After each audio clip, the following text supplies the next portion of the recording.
Okay, ito mga kababayan, para natin sisimulan ito. Natatandaan nyo kasi nung nakaraang taon, mga kababayan, itong si Senador Rodante Marcoleta ay may nakahaing case, kaso ito sa Comelec.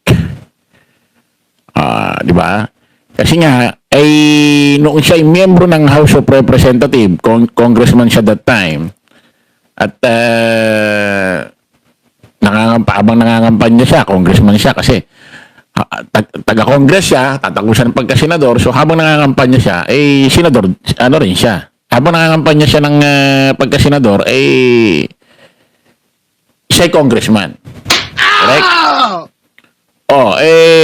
Pagtatakbo ka kasi, siyempre mag-a-apply ka muna sa Comelec. Kukuha ka ng COC, Certificate of Candidacy. Mag-a-apply ka kung anong kukunin mong posisyon para mangurap ka. Mangurap ka. Kukunin mong, sabi, pupunta ka ng Comelec, magpa-file ka ng COC, Certificate of Candidacy, dideclare mo kung anong tatayo, parang nag-a-apply ba ng trabaho? Bigyan ka ng COC, Certificate of Candidacy, kung anong posisyon yung itatakbo mo para maglingkod sa bayan. Nakamputi. Para maglingkod sa bayan. Ngayon, isa sa mga requirements dyan, magpapasa ka ng mga tulad ng SOSE. Ngayon, mga kababayan, itong si Marcoleta, hindi niya ho sinama sa kanyang SOSE na nakatanggap ho siya ng contribution. Hindi niya sinama yon. Sinagot niya sa programa niya doon sa Net25, may mga kasama siya doon. Ang katwiran niya, kaya raw niya hindi sinama, request daw nung kanyang request daw ng mga tao kakilala niya na nagbigay sa kanya ng contribution na pera. Huwag mo na kaming huwag mo na kaming ikwento, huwag mo na kaming i-expose, basta huwag mo na kaming sama sa SOSE, parang ganon. Sinunod niya. So, ibig sabihin, mga kababayan, sa madalit salita, mas inintindi niya yung kagustuhan, yung request na ng mga nagbigay sa kanya ng pera kaysa doon sa batas. Kaysa doon sa policy rules ng Comelec. Mas inintindi niya yung feelings. Mas inintindi niya yung nararamdaman ng mga taong nagbigay sa kanya ng pera kaysa doon sa batas, rules ng Comelec. Pwede ba yun? Especially, abogado ka. Nandito ka sa Senado, araw-araw na igipagtalo ka sa batas, kesyo ganito ang batas, kesyo ganyan ang batas, kesyo ganito, kesyo ganyan. Pero ikaw mismo, hindi sumunod. Oh my goodness. Diba? Parang mga didishit. Kuha ng himay ngayon ng batas. Himay ngayon ng batas, code, ganito, para si Digong ay mapagtanggol. Pero nung panahon ni Digong, sa kanyang war on drugs, extrajudicial killing, hindi siya mismo, wala mismong umiral na batas dun. Kaya nga libo-libo namatay. Tapos eto kayo ngayon, hugot kayo ng hugot ng batas para maipagtanggol si Digong. Pero nung yung mga biktima ng war on drugs, extrajudicial killing, wala man lang nahugot na batas para mapagtanggol ang kanilang mga sarili. Ano nangyari sa kanila?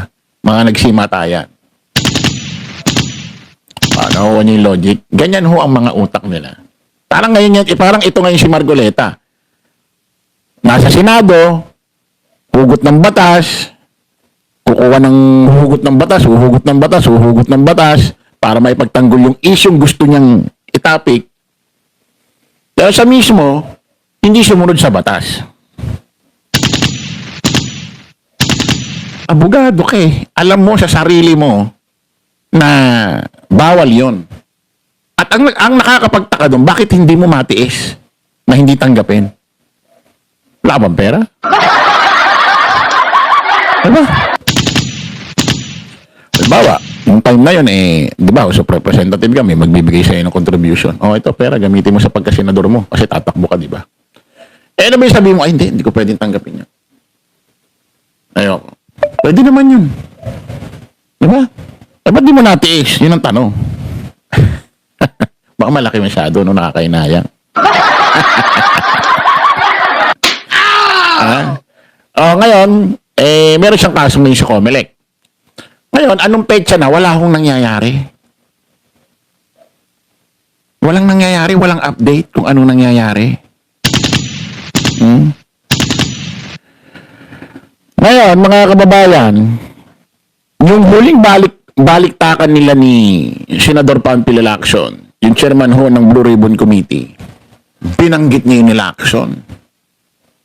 Kumbaga, ginising niya ulit yung taong bayan. Pinaalala niya na may itong si Senador Randy Marcoleta, may kaso sa Comelec about sa kanyang Sosi case.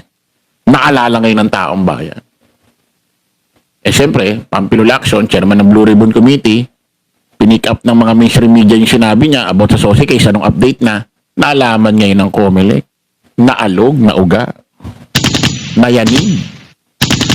Siguro sabi ng Comelec, nako, naloko na, naalala ni Senador Panfilo Lacson. Binanggit sa kanyang privilege speech sa Senado nung nagtatalakan sila ni Marcoleta. Naaalala ngayon ng taong bayan. Naaalala ngayon ng mainstream media. Siyempre, pagka ganyan, magmumukhang inutil ang Comelec. Diba? Ito, pakinggan nyo ulit, yung nakaraan. He was issued a show cause order by the Comelec. He tried to backtrack his arguments by saying that he received those contributions when he was not yet a candidate, as defined by the decision of the Supreme Court. I guess Senator Marcoleta and his legal team thought they were being smart by being technical about when these contributions were made. Pero nakakatawa, Mr. President, wala nang mas lilinaw pa sa sariling pag-amin ni Senator Marcoleta. Tumanggap siya ng pera para magkaroon siya ng utang na loob sa mga taong yon. Isang maliwanag na admission against interest, ang sabi nga ng mga abogado.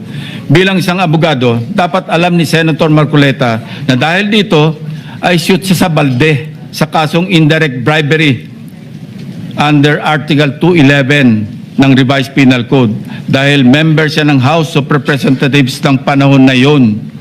Maliwanag sa batas na krimen sa mga public officials na tumanggap ng pera o gift by reason of their office kahit walang pangako na particular act or omission sa nagbigay ng pera.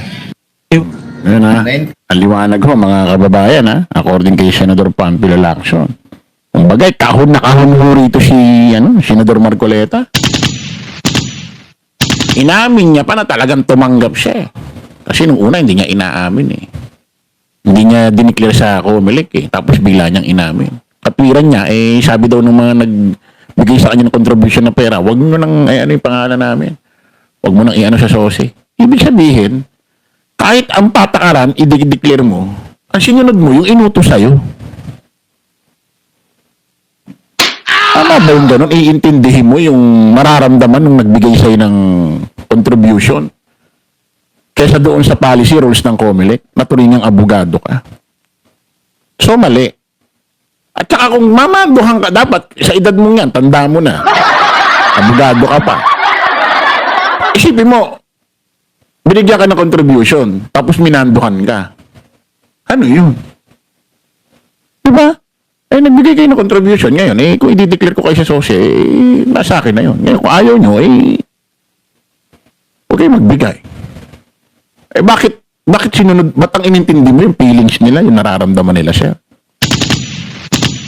Diba? Abogado ka, dapat alam mo yan eh. Inamin mo. So, nagsinungaling ka rin, aminin mo may mali ka.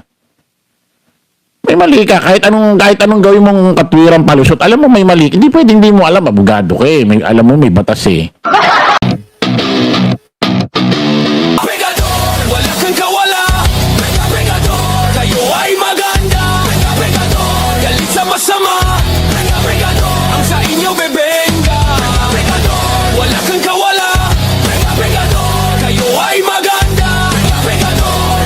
Sama